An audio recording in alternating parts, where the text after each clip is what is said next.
제가 지난 주간에 말씀드린 대로 부산노예 훈련은 운영위원회에서 주관하는 부흥하는 교회 탐방 이렇게 프로그램을 제가 진행을 했습니다. 그전 제가 교회들을 다 섭외를 하고 이제 준비를 하고 진행을 전 했는데, 그 가운데 이제 용인에 있는 큰 은혜 교회라고 하는 곳을 제가 알게 되어지고 연락을 해서 그 교회를 탐방하게 되어졌습니다. 이제 용인에서 오산이네요. 오산에 있는 곳인데, 근데 이제 그 교회가 가서 이제 목사님의 이제 말씀을 이렇게 들어보니까 개척한 지 13년이 되셨다는 거예요. 37살에 개척을 해서 지금 이제 나이가 50세가 되는 거죠. 교회가 많이 부흥을 하고 성장을 했습니다. 그래서 이제 인근에 대단히 아파트 단지의 종교 부지 460평을 35억에 지금 이제 매입을 하고, 그곳에다가 약 700평의 이제 교회 건물을 지을 예정 가운데 있다. 이제 이렇게 이제 말씀을 하시는 거예요. 그러면서 어떻게 이제 그렇게 교회가 잘 부흥되어지게 되어졌는가, 이제 이런 이야기들을 우리가 이제 듣게 된 거죠. 그 가운데 이 목사님께서 37살에 교회를 개척을 하셨는데, 이제 섬기던 교회에서 1억을 지원을 해주셨다는 거예요. 그래서 아주 자그마한 땅을 오산에 이제 매입을 하고, 거기다가 이제 대출을 받아가지고 작지만 교회, 우리 가보니까 우리 소예배실 정도보다도 조금 작은 그런 전 예배당을 이제 지으신 거예요. 한 7억 정도 대출을 받아가지고 지었는데, 그게 이제 고스란히 사실은 부채잖아요. 그러니까 그 교인도 거의 없는 상태에서 7억의 부채를 가지고 이제 목회를 하는데, 정말 매달 이자 내는 것이요, 너무너무 힘들고 어렵고, 이분 표현이 재밌는 표현인데, 목사님들 혹시 경험해 보셨는지 모르겠지만 이러면서 성경을 읽으면 다 성경이 돈으로 보이더라는 그 정도로 엄청난 스트레스를 받았다는 거죠. 근데 그 부채를 거의 한 번에 다 갚을 수 있는 기회가 이제 주어졌는데, 어떤 일이 일어나게 되어졌느냐, 이제 이 목사님이 이제 성경을 잘 가르치는 이제 은사가 있어서 장신대 신대원 들어가기 위해서 그 성경 시험 준비를 하는 학생들이 있거든요. 요즘은 뭐 시대가 그래서 경쟁률이 많이 떨어졌습니다만은, 뭐 제가 다닐 때만 해도 최근 뭐 한 4, 5년 전까지만 해도 신대원 경쟁률이 5대1 이렇게 됐어요. 250명 모집하는데 거의 1000명 이상, 1200명 이렇게 지원을 했거든요. 그러니까는 거기 들어가려고 막 3수, 4수, 제 동기 목사님은 무려 10수를 했어요. 그래도 장신대를 못 들어가요. 그렇게 어려운 데인데, 근데 이제 장신대 신대원을 신학대학원을 들어가기 위해서 이제 그 준비하는 학생들을 모아가지고 이제 성경을 가르쳤다는 거예요. 당연히 이제 무료로. 그래서 자기가 이제 개척해서 막 힘들고 고단하고 어려운 가운데서도 한 4-5명의 그 신대원전 준비하는 그런 학생들을 위해서 성경을 이제 매일 그렇게 가르쳤다는 거예요. 그런데 이제 신대원 입시가 끝나고 아직 합격자 발표가 되기 전인데, 한 공부를 하던 한 학생이 자기를 찾아와 가지고는 하는 말이, 그동안 이렇게 성경을 가르쳐 주셔서 너무너무 감사한데 제가 좀 감사원금을 좀 드려도 되겠습니까? 이렇게 말하더라는 거예요. 그래서 뭐 감사원금 드리겠다고 하니까 감사하다고 고맙다고, 그렇게 해도 된다고.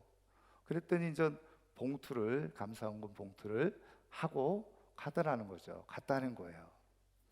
그래서 이제 나중에 이제 헌금함에 넣고 주일이 지나서 이제 감사원금을 전 이제 열어봤더니 이제 이 목사님이 생각하기에는 뭐 학생이니까 뭐 한 많아야지 30만 원 하지 않겠나 이런 생각을 했대요. 그리고서 이제 보니까는 공이 굉장히 좀 많더라는 거죠. 그래서 한 300만 원 했나 보구나. 그것도 굉장히 큰 거잖아요. 그랬더니 옆에서 사모님이 보시더니 여보 300만 원이 아니라 3천만 원인 것 같아. 그래서 깜짝 놀란 거예요. 그래서 다시 공을 세보기 시작했대요. 그랬더니 무려 3억을 헌금을 했더라는 거예요, 학생이. 그래서 깜짝 놀래가지고 그것을 다시 봉투 안에 넣어가지고 그 학생을 찾아갔다는 거예요. 이게 뭐가 좀 잘못된 것 같다. 그랬더니 이 학생이 하는 말이, 목사님, 사실은 저도 그 헌금을 드리는 상황에서 제가 기도도 하고 고민을 했습니다.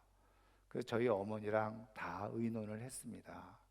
저희 아버지가 돌아가시면서 이렇게 암 보험 들었던 거, 그런 것이 있었는데 그런 것을 지금 어떻게 사용할까 어머니랑 기도하면서 고민하다가 목사님 교회 개척을 하셨는데, 제가 1년 동안 목사님을 통해서 말씀을 너무 잘 배워서 그것을 하나님께 드리고자 하는 마음이 생겨서 드린 것뿐입니다. 제가 신학대학원 합격하고 나서 드리면 아유, 신학대학원 합격했으니까 또 하나보다 이렇게 생각하실까 봐 그 전에 제가 합격과 여부와 상관없이 제가 하나님께 드리는 겁니다. 올려드리는 겁니다. 그러면서 하더라는 거예요. 그래서 이 목사님이 그것을 붙들고 정말 하나님께도 감사하고 또 그 학생을 축복을 해주었다는 거죠. 그리고 나서 이제 신학대학원 합격 발표가 났는데 당연히 합격이 됐어요. 그리고 나서 한 2달 있다가 또 헌금을 가지고 왔더라는 거죠. 이번에는 1억 5천 헌금을 가지고 왔다는 거예요. 그래서 7억 중에서 4억 5천을 다 갚게 되어지고 그때부터 교회가 부흥하기 시작하는 역사가 일어나게 되어졌다는 거예요. 여러분, 이 목사님이 이야기하시는 것 중에 하나가 뭐냐면 하나님은 절대로 공짜가 없으신 분이시다. 자기가 어쨌든 그냥 목사가 할 수 있는 게 뭡니까? 그래서 그냥 성경 무료로 그 필요로 하는 사람들을 위해서, 학생들을 위해서 열심히 자기는 가르쳤을 뿐인데 하나님께서는 그것을 가지고 되갚아 주시고 은혜로 채워주시는 하나님이시더라. 근데 제가 그 교회에, 정말 우리 교회보다 훨씬 작은 교회인데요, 굉장히 감동을 받은 게 뭐냐면 저희가 13명 목사님들이 방문을 했거든요. 그랬더니 부산에서 오셨다고 식사 대접을 하는 거예요. 그리고 이제 우리가 당연히 다 비용이 마련되어져서 숙소도 우리가 다 계약을 하고 갔는데, 근데 그 숙소비까지 다 주시고 또 거기다가 또 작은 선물까지도 주고 엄청난 환대를 받은 거예요. 그래서 그 장로님들까지 다 나오셔가지고 이렇게 저희 교회를 방문해 주셔서 너무너무 감사하다고 그러면서 아주 너무너무 행복하게 환대를 해주시는 거예요.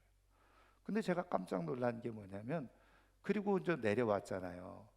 그저께인가 그 목사님이 또 전화를 하신 거예요. 전화를 하셔가지고 목사님 잘 내려가셨냐고. 아이고 저희가 너무너무 환대를 잘 받고 대접을 잘 받아서 모든 목사님들이 너무너무 행복하게, 그리고 많이 배우고 왔다고, 고맙다고 제가 또 인사를 드렸더니 목사님, 오히려 저희 교회를 목사님들이 방문해 주셔서 저희 장로님들이나 교우들이 너무너무 감사하고 행복해 했습니다. 그러면서 저보고 목사님 혹시 개인적으로라도 그쪽으로 오실 일이 있으면 꼭 연락을 하라고 그러시는 거예요. 그래서 알았다고. 그리고서 고맙다고 하고 이제 전화를 끊었는데, 제가 조금 미련해 가지고 아유 목사님 부산에 오시면 꼭 저한테 연락하시라고 제가 그렇게 얘기를 했어야 되는데 못했어요. 근데 제가 그런 거를 겪고 나서 제 하나님께서 제 마음속에 주시는 마음이 뭐냐면, 하나님은 공짜가 없으신 하나님이시구나. 은혜를 베푸는 자에게 하나님은 은혜를 더하시는 분이 바로 하나님이시구나.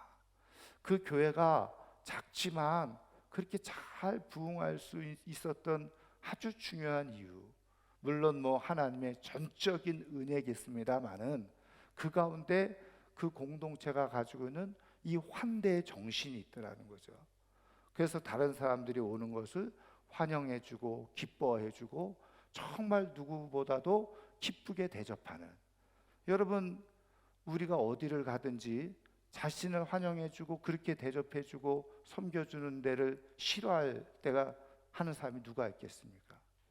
그러니까 그 교회, 그래서 교회에 와서 하나님의 말씀을 듣고 정착하고 또 배우고 훈련한 대로 그런 섬김의 모습을 가지고 삶을 살아가는 거예요.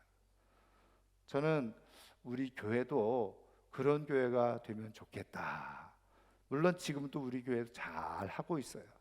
그런데 더 좋은 모습으로, 정말 하나님이 기뻐하시는 모습으로 섬겨서 하나님의 그런 은혜와 축복이 우리 교회뿐만 아니라 우리 사랑하는 성도들의 가정에도 그대로 흘러가는 그런 은혜와 축복이 있기를 주님의 이름으로 축원합니다. 여러분, 우리는 다 하나님의 은혜를 경험하기를 소원하잖아요. 그런데 그 은혜를 경험하는 것 굉장히 더 중요한데, 문제는 뭐냐면 그 은혜 이후예요. 근데 그 은혜를 경험한 이후에 어떤 사람들은 그 은혜 위에 은혜가 더해져서 더 풍성한 하나님의 축복을 가지고 인생을 또 믿음의 삶을 살아가는 사람이 있는가 하면, 하나님으로부터 받은 은혜가 있음에도 불구하고 그 은혜가 더 풍성한 은혜가 아닌 그냥 아무것도 아닌 것으로 되어버리거나, 심지어는 더 크게 그것이 더 잘못된 불행으로 그렇게 되어지는 인생이 있는 것을 보게 되어집니다. 여러분, 왜 이런 결과가 일어날까요? 저는 오늘 이 자리에 나온 우리 사랑하는 모든 성도님들이 하나님으로부터 받은 은혜가 아무것도 아닌 것, 오히려 내 삶을 더 불행하게 하는 것이 아니라 하나님으로부터 받은 은혜가 내 삶을 더 풍성하게 하고 더 아름답게 하고 더 영광스럽게 하는 그런 축복의 자리에 나아갈 수 있는 하나님의 사람들 되기를 주님의 이름으로 축원합니다. 여러분, 하나님께서도 우리에게 은혜를 베푸셨을 때 그 은혜로 인해서 삶이 더 아름답고 멋진 삶이 되기를 원하시는 것 아니겠어요? 그런데 그 은혜가 오히려 거꾸로 문제가 되어진다고 하면 그것처럼 불행한 일이 어디 있겠어요? 여러분, 하나님은 오늘도 우리에게 은혜를 베푸셨을 때 그 은혜가 우리의 인생의 디딤돌이 되어지고 그리고 축복이 되어져서 더 풍성한 삶으로 살기를 원하는 것, 그것이 우리 하나님 아버지의 마음인 줄 믿습니다.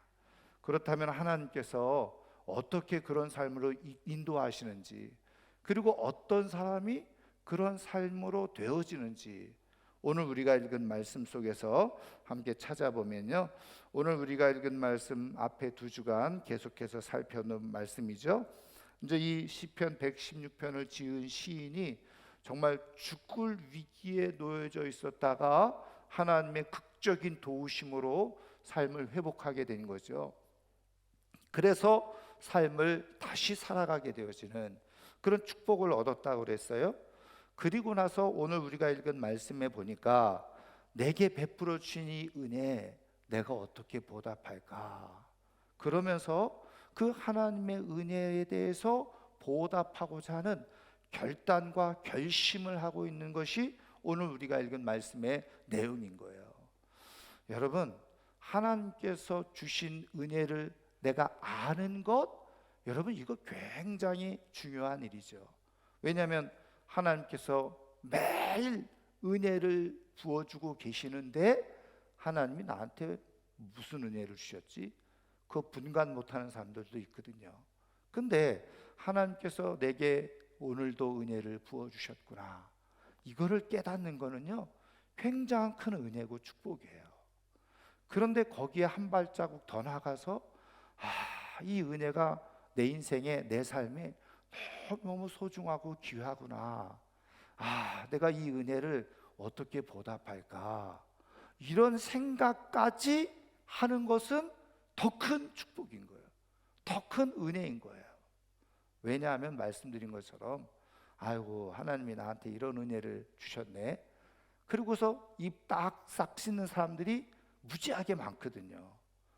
그래도 하나님의 은혜가 너무 귀한데 이 은혜를 내가 어떻게 갚을까, 이런 생각까지 하는 거 굉장히 귀한 일이에요. 그런데 중요한 것은요, 그렇게 생각하는 것까지도 귀한데 문제는 그게 행동으로 잘 옮겨지지 않는 경우가 있다는 거죠. 그런데 여러분, 사실은 우리가 이제 신앙생활 하면서 알 수 있듯이 뭐 하나님께서 내게 베푸신 은혜, 그거를 내가 어떻게 정말 갚을까, 그런 마음을 가지고 살아가는 것도 굉장히 중요한데, 말씀드린 것처럼 대다수는요 사실은 은혜를 망각하기도 하고 은혜 받은 걸 깨닫지도 못하고, 또 받았다고 해도 그냥 아무 일 아닌 것처럼 그냥 얼굴 다 무시하고 그냥 지나가는 그런 사람들이 많이 있고, 심지어는요 그것이 앞서 말씀드린 것처럼 거꾸로 문제가 되어지는 일들도 있다는 거예요.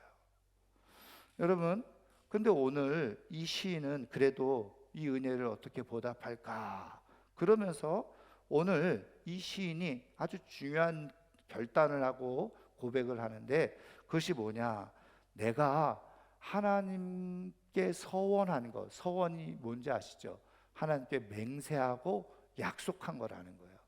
그거를 내가 지키고 갚겠노라, 이렇게 고백을 하고 선언을 하는 겁니다. 뭐 하나님과 약속한 것이니 지키는 것 당연하지, 이렇게 생각하기 쉬워요. 그런데 여러분, 우리도 그렇죠. 물론 이 시인도 마찬가지였을 거예요. 왜냐하면 다급한 상황, 정말 죽을 위기에 놓여져 있는 상황 속에서 여러분, 사람들이 다급하면은 대부분 다 그런, 제가 몇 번 말씀드리잖아요. 병원에 입원해 있으면 가서 신방하면은 열의 9은 다 이렇게 얘기를 해요. 아유 목사님, 내가 이제 이 병원을 나가면 건강해지기만 하면 열심히 교회 다니겠습니다. 그리고 주의 일도 하겠습니다. 그런데 나오고 나면 어떻게 돼요? 건강 얻고 나면 들로 산으로 다니죠. 그 건강 가지고. 그러니까는 이런 사람들도 있어요. 근데 여러분, 사실은 뭐 약속한 것을 떠나서 약속 지키지 않은 사람도 있죠. 저희 교회가 하고 있는 저 중요한 사실은 특징 중에 하나는, 우리가 이제 집사 매년 임명을 할 때 우리는 서약서를 받잖아요. 서약서를 받는 게 뭡니까? 나는 저 집사가 되어지면, 집사로 임명되어질 때 나는 주일 성수를 잘 하겠습니다. 그리고 11조 생활을 잘 하겠습니다. 이거 서약을 해요.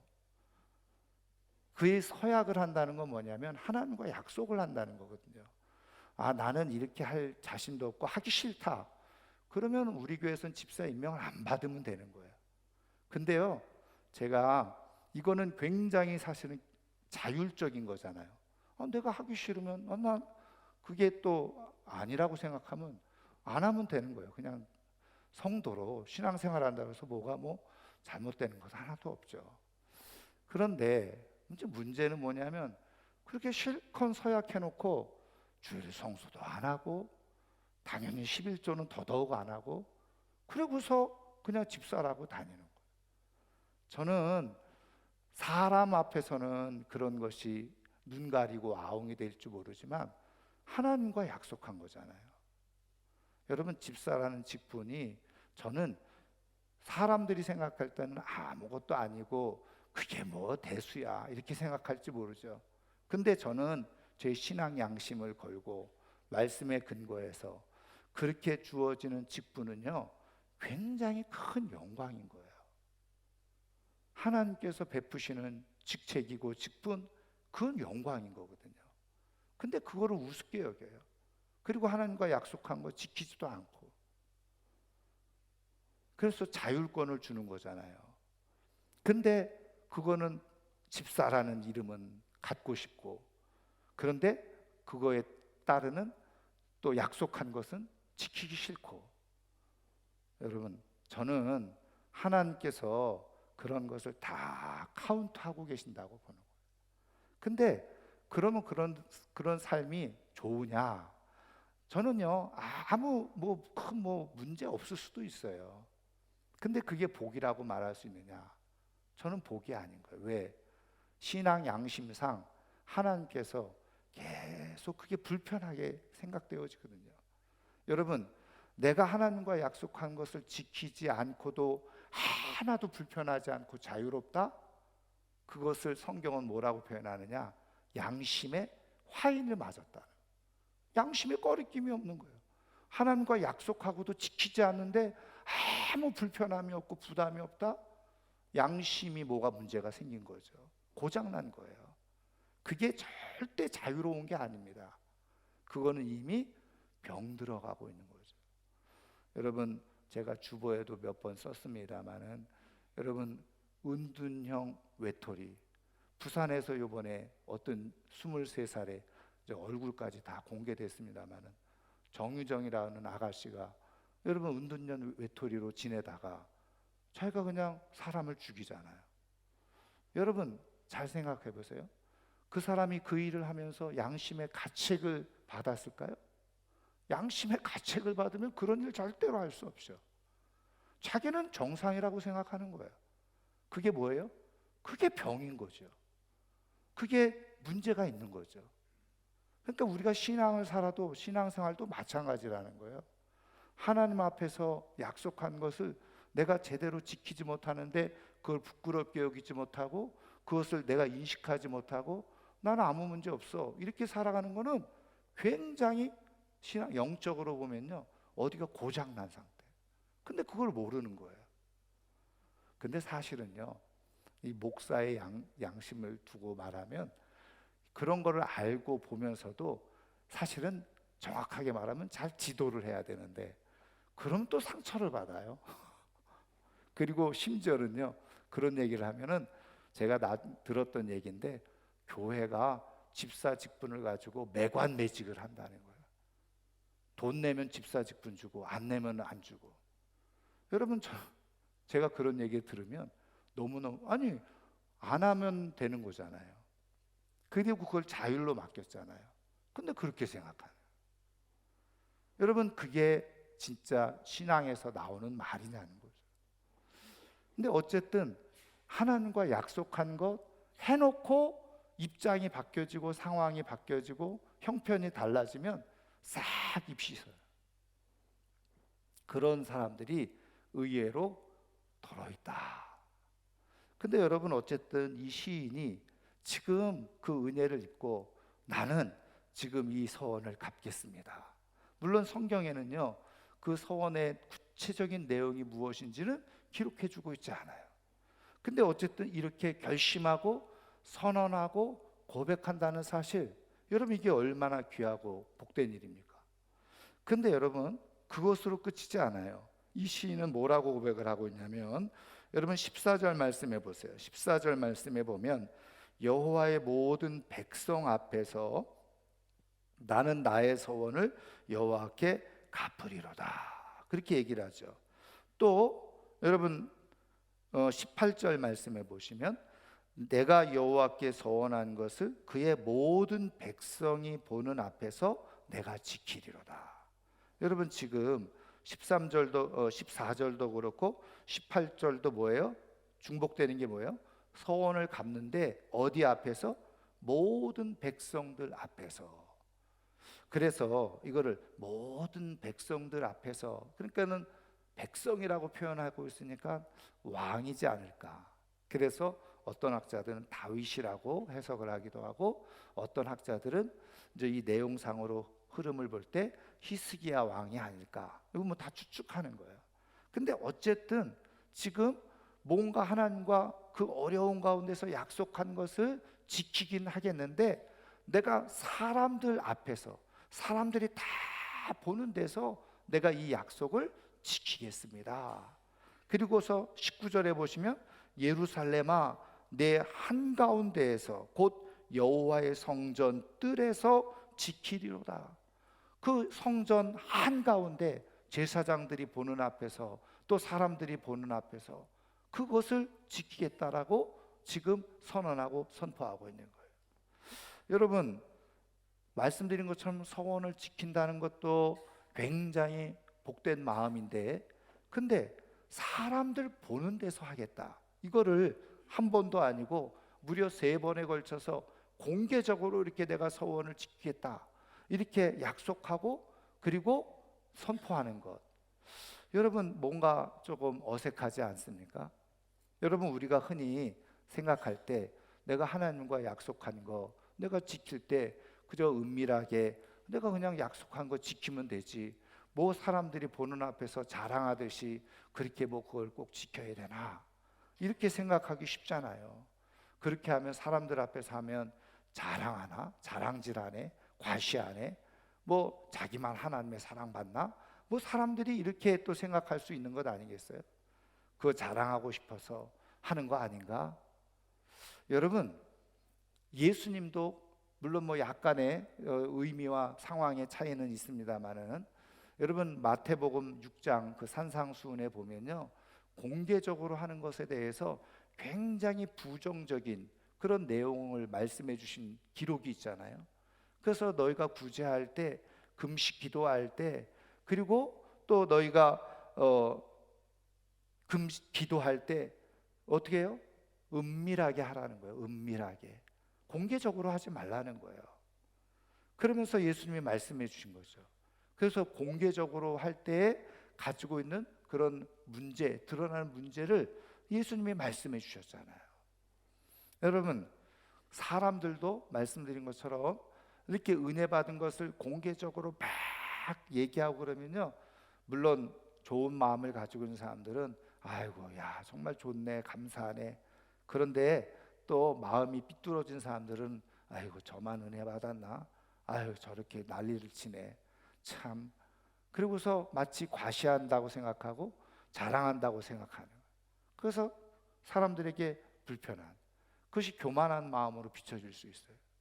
실제로요, 받은 은혜를 가지고 공개를 했다가 그것이 오히려 불행으로 만들어진 경우도 있죠. 여러분, 히스기야 왕이 그 질병을 고침을 받고 죽을 위기에서 15년을 더 살게 됐잖아요.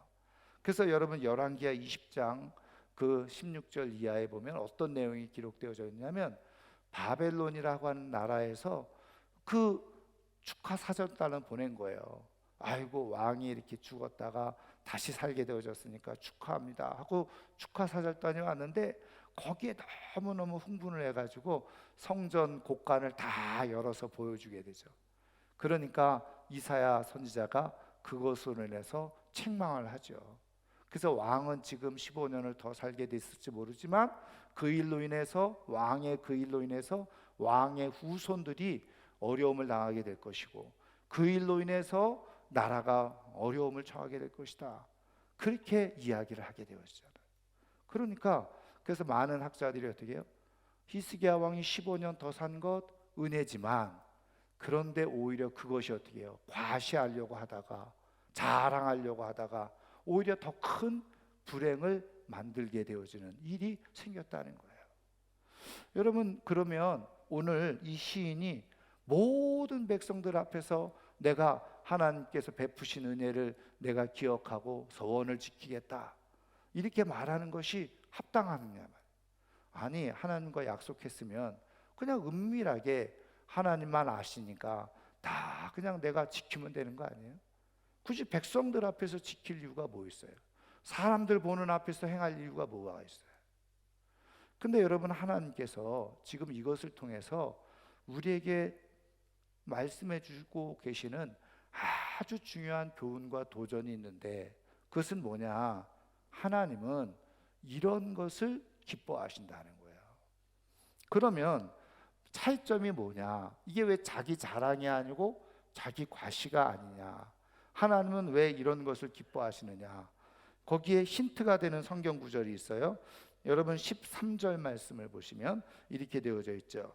내가 구원의 잔을 들고 여호와의 이름을 부르며 여호와의 모든 백성 앞에서 서원을 갚으리라. 하나님의 이름을 부르겠다 선포하죠. 여러분 17절에도 보세요. 내가 주께 감사제를 드리고 여호와의 이름을 부르리라 그랬어요. 그러니까 지금 이 시인이 모든 사람들이 보는 앞에서 공개적으로 서원을 내가 지키는데, 그 이유가 뭐냐? 당연히 하나님께서 베푸신 은혜에 대해서 감사를 드리는 건데, 그 감사의 주체가 바로 하나님이라는 거예요. 하나님의 이름을 높이고 하나님의 이름을 부르는 일이라는 거예요. 그러니까 하나님은 지금 공개적으로 함에도 불구하고 그것을 기뻐하시고 그것을 칭찬하시고 그것을 귀하게 여기시는 이유가 뭐냐? 그것이 자기 자랑이 아니라는 거예요. 자기 과시하는 것이 아니라는 거예요. 하나님의 이름을 높이는 거예요. 하나님의 이름만 높이는 거예요. 여러분, 하나님은 우리에게 베푸신 은혜를 가지고요, 사람들 앞에서 하나님의 이름을 높이면서 하나님의 이름을 공개적으로 선언하고 선포하는 것, 그것을 너무너무 기뻐하신다는 거예요. 그것을 성경은 뭐라고 표현한다고요? 하나님이 영광 받으신다는 거예요. 그래서 내가 지금 이렇게 된 거는 죽었다가 살아난 것, 내가 사업이 어렵다가 회복된 것, 내가 뭐 자녀들이 힘들다가 뭐 지금 잘 되고 있는 것, 아이고 나는 아무것도 한 것도 없는데 다 하나님의 은혜입니다. 다 하나님이 하신 거예요. 그리고서 하나님, 지금 이 시인의 모습이 바로 그런 모습이에요. 그런데 여러분, 하나님은 그렇게 사람들 앞에서 하나님이 행하셨고 하나님이 일하셨고 하나님이 역사하셨다, 이 모든 것은 다 하나님이 하신 겁니다, 이렇게 선언하고 선포하는 것을 너무너무 기뻐하신다는 거예요. 여러분, 우리가 잘 아는 것처럼 여러분 사무엘하 6장을 읽어보면 다윗이 여러분 하나님의 언약궤를 예루살렘 궁으로 모셔드리잖아요. 처음에는 근데 실패했잖아요. 그런데 이제 오베데돔의 집이 그 하나님의 궤로 인해서 복을 받는 것을 보고 다시 잘 준비해서 언약궤를 모셔와요. 근데 다윗이 그게 얼마나 행복하고 좋은지 모든 백성들이 보는 앞에서 말이죠, 왕이 덩실덩실 막 춤을 춘 거예요. 심지어는 이 겉옷이 벗겨질 정도로. 그러니까 그것을 보고 있었던 첫 번째 부인이었던 미갈이 뭐라 그래요? 아이고, 왕이 체면도 차리지 못하고 백성들 앞에서 부끄럽게 저렇게 옷이 벗겨질 정도로 저렇게 춤을 추다니, 그러면서 핀잔을 주고 조롱을 하잖아요. 그때 다윗이 뭐라 그래요? 나는 이 모든 것을 하나님이 베푸신 은혜에 감사해서 나는 하나님 앞에서 뛰어놀았을 뿐이요. 다시 말하면 은혜를 모든 사람들이 보는 앞에서 하나님 앞에 표현을 했다는 거예요. 근데 그 다음 성경 구절은 뭐라 그래요? 그것으로 인해서 미갈은 어떻게 해요?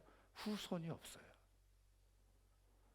여러분, 어떤 사람은 하나님께서 베푸신 은혜를 가지고 하나님이 하셨습니다, 하나님 감사합니다, 사람들에게 이거는 참 하나님이 하신 겁니다, 이렇게 선언하고 선포하는 사람이 있어요. 그걸 정말 받은 은혜에 대해서 적극적으로 내가 표현하고 보답하고, 그래서 야, 하나님이 그렇게 일하시는구나, 하나님이 그렇게 역사하셨구나, 하나님이 이렇게 멋진 일을 하셨구나, 사람들이 알 수 있도록 하는 것, 하나님의 그 일을 기뻐하신다는 거예요.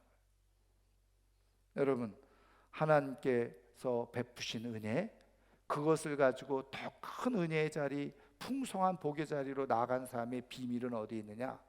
그 은혜에 대해서 보답하고자 하는 마음을 갖는데, 그 보답의 중심이 뭐냐?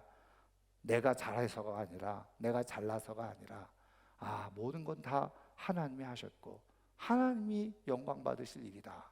그리고 하나님의 이름을 높이게 되어질 때, 그때 하나님은 그 은혜에 더해서 더 큰 축복으로, 영광으로 우리에게 베푸신 역사가 일어나는 줄 믿으시기를 주님의 이름으로 축원합니다. 여러분, 공개적인 신앙 고백, 하나님께서 그것을 기뻐하시는, 공개적인 은혜의 고백, 하나님은 그것을 또 다른 축복으로 만들어 가시는. 저는 오늘 이 아침에 나온 우리 사랑하는 성도님들이 내가 하나님으로부터 받은 은혜가 있습니까? 하나님께 주시는 감동을 따라서 열심히 주변에 있는 사람들에게 선언하시고 선포하시고 고백하실 수 있기를 주님의 이름으로 축원합니다. 그건 자기를 자랑하는 것이나 과시하는 게 아니에요. 근데 여러분, 우리가 조심해야 될 것 중에 하나가 뭐냐면, 이렇게 하다가 어떻게 해요? 함정에 빠지는 경우가 있죠. 여러분, 이거 조심해야 될 것 중에 하나인데, 그게 뭐냐면, 내가 이번에 12주 저녁 기도에 한 번도 빠지지 않고 나왔잖아. 그랬더니 하나님이 이런 복을 주셨어. 여러분, 어떻게 보면 틀리지 않은 말이지만 거기에 방점이 어디 찍혔어요? 내가 12주 동안 한 번도 안 빠지고 나왔더니, 내가 며칠을 금식하며 기도했더니. 여러분, 이런 말은 굉장히 조심해야 돼요. 그리고서 어떻게 하는지 아세요? 다른 사람이 그렇게 강요를 하기 시작해요. 너도 그러니까 그렇게 해봐. 자기도 모르게 어떻게 해요? 이 모든 은혜와 축복이 자기의 공로에 근거하는 것처럼 얘기해 버리는 거예요. 내가 열심히 예배드렸더니, 내가 열심히 기도했더니. 여러분, 하나님이 기도하시는 것, 예배드리는 것, 헌신하고 수고하는 것, 하나님이 기뻐하세요. 근데 그것이 어느 순간 자기 자랑으로 되어지면 그거는 은혜가 안 돼요. 근데 그냥 나는 부족했는데, 나는 아무것도 한 것이 없는데 하나님이 이렇게 하셨어요. 이렇게 고백을 하면요, 사람들은 다 보고 압니다. 그렇죠? 저분이 저렇게 얘기를 해도 내가 옆에서 지켜보니까 정말 기도를 열심히 하더라, 정말 예배에 진심이더라. 사람들이 그건 알아요. 그렇게 말하지 않아도. 근데 실수하는 게 뭐냐면, 자기의 경건의 의의를 자꾸 자기도 모르게 내세우. 그리고 다른 사람한테 그거를 자꾸 요구를 해. 그러다 보니까 어떻게 해요? 그것이 미안하지만 은혜가 아니라 또 다른 걸림돌이 되고 인생의 장애물이 되어요. 여러분, 우리는 오직 하나님의 은혜로 살아가는 사람인 줄 믿으시기를 주님의 이름으로 축원합니다. 여러분, 하나님께서 베푸신 것, 그냥 나는 아무것도 아니고 그저 부족하고 하나님의 자비와 긍휼을 구했을 뿐인데 하나님께서 하셨어요. 그리고서 하나님의 이름을 높이기만 하면 하나님은 그걸 너무너무 기뻐하시네요. 그리고서 어떻게 해요? 또 다른 하나님이 계획된 축복을 하나님께서 베풀어 주시는 은혜가 있게 되어지는 거죠. 여러분, 하나님의 이름을 공개적으로 고백하시고 하나님의 이름을 공개적으로 선포하시기를 주님의 이름으로 축원합니다. 그리고 내가 하나님 앞에 약속한 것을 철저하게 지키려고 힘을 쓰기를 주님의 이름으로 축원합니다. 그렇게 되어질 때 그것이 어떻게 해요? 또 다른 축복을 만들어내는 거예요. 저는 정말 올 한 해 하나님께서 베푸신 은혜를 기억하고 그 은혜가 더 크고 더 큰 하나님의 은혜와 축복으로 내 삶에, 또 내 자녀들의 삶에 이어지도록 사람들 앞에서 그것을 고백하고 증거하고 선포할 수 있는 믿음의 사람들 되기를 주님의 이름으로 축원합니다. 말씀을 이제 마치려고 하는데요, 독일 남부에 바이에른 주가 있는데 거기에 아주 작은 마을이 있습니다. 오버라목 기우라고 하는 그런 마을이 있는데요, 여러분, 이 마을은 지금도 인구가 5천여 명밖에 되지 않는 아주 작은 시골 마을이에요. 그런데 지난 2010년도에 거기를 방문한 사람들이 520만 명이다. 5천 명 살고 있는 마을에 거기에 한 해 동안 500만 명 넘게 그 마을을 방문을 했다는 거죠. 왜 그러냐? 그 마을에서 10년에 한 번씩 하는 행사가 있다는 거예요. 그게 뭐냐면 패션 페스티벌이라고 있는데, 패션이 아닙니다. 옷 패션이 아니라 패션. 그래서 뭐죠? 예수님의 고난과 순환. 그래서 5월 달부터 10월 달까지요, 예수님의 고난과 순환 그리고 부활에 대한 연극을 온 마을 사람들, 올 마을 뭐 다는 아니지만 한 거의 40%의 마을 사람들이, 어른들부터 어린이들까지 참여해가지고 그것을 준비해가지고 그것을 공연하는 거예요. 근데 전 세계에서 그것을 보러 온다는 거죠. 그런데 그 일을 왜 하게 되어졌느냐? 400년 전에 중세에 흑사병이 싹 돌 때가 있었는데, 이 마을도 역시 흑사병이 들어와 가지고 그냥 80여 명이 죽는 그런 일이 일어났다는 거예요. 근데 마을 사람들이 그때 교회에 다 모여서 기도를 하기 시작했다는 거죠. 그리고 그 목사님을 중심으로 함께 기도하면서 그들이 하나님과 서약을 했다는 거예요. 약속. 하나님, 이 흑사병으로부터 우리 마을을 지켜주시고 이 흑사병으로부터 우리를 보호해 주시면 우리 마을이 전체가 매년 10년에 한 번씩 이 은혜를 기억하고 예수님의 순환과 고난과 부활에 대한 그런 것을, 은혜를 갚으며 영광을 올려드리겠습니다. 그렇게 약속을 했대요. 근데 놀랍게도 그 이후에 흑사병이 그 마을에 더 이상 퍼지질 않은 거예요.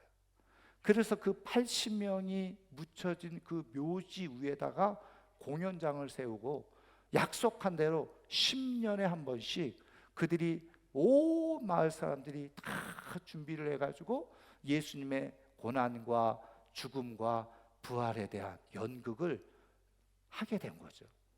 근데 그것이 입소문이 나서 사람들이 찾아오게 되고 방문하게 되고 그것을 통해서 또 하나님의 은혜를 같이 경험하게 돼요. 그런데 그것이요, 지금까지도 이어지고 있다는 거예요. 그래서 그 마을, 5천 명이 살고 있는 마을에 1년 수입이 얼마냐? 1억 불이에요. 1억 불이면 얼마예요? 지금 환율이 그냥 단순 환율로 하면 1,300원으로 하면 어떻게 될까요? 1년에 뭐예요? 네, 1,300억. 1년에 1,300억이 그 마을에 수입이 있는 거예요. 여러분, 1,300억 별로 마음에 와닿질 않죠. 이게 사람이 너무 크면 이게 감동이 안 오는데, 여러분 5천 명 사는 마을에 1년 수입이 1,300억씩 된다. 여러분, 웬만한 기업이요 수입이 그렇게 나질 않아요.